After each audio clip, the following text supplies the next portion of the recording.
তালা দিছে আমি গরু গাইতেছি আর গান টান শেষে বক্তৃতা গেছিলাম দাদা আমার একটু দোয়া রাখেন আমার উপর খেয়াল রাখেন আমার জন্য একটু দোয়া করেন পরে হ্যাঁ কইছিল কই শালা দোয়া তো চাস দোয়া তো পাড়ায় কিন্তু দোয়া তো ঘুরে আহে আমি কইলাম এটা কেমন কথা কইলেন দাদা আমি তো বুঝলাম না কারণ আপনার কথা বোঝার ক্ষমতা তো আমার নাই দোয়া করি দোয়া পাঠাই কিন্তু দোয়া ঘুরে আসে এই কারণে ঘুরে আসে মানে যে জায়গায় দোয়াটা পৌঁছে থাকবো ওই জায়গাটা দোয়া না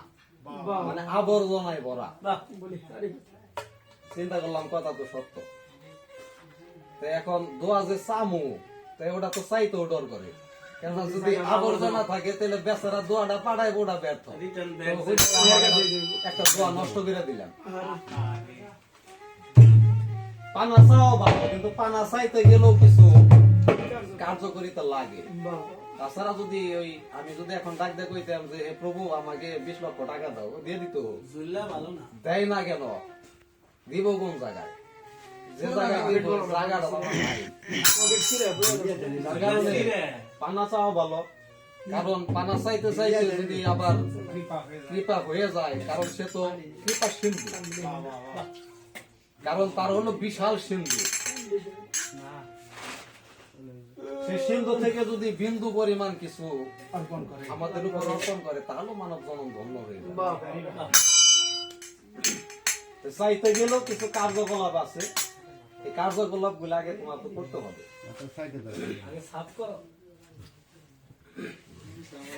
আমি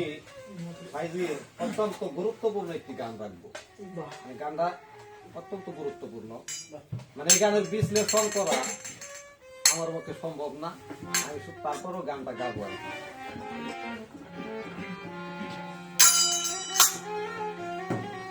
গানটা এই কারণে গাবো মানে নাজমুলের উদ্দেশ্যে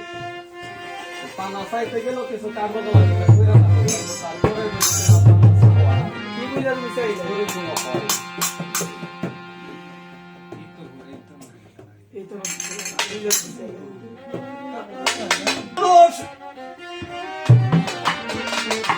তোমার জলগ দিবে রূপ নেহারে আগে কপাত মারো কামেরে গরে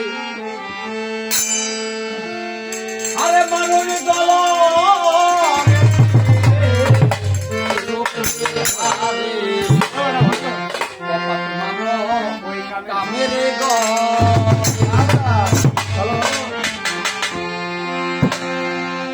আগে কপাত মারতে হবে কামের কাম লালসা মায়া মাছের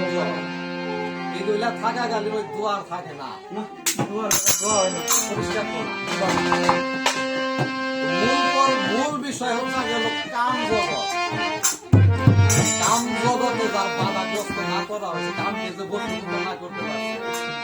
তার সাধন জগৎ সস্তা না তোমায় বারে বারে আমি করি মানা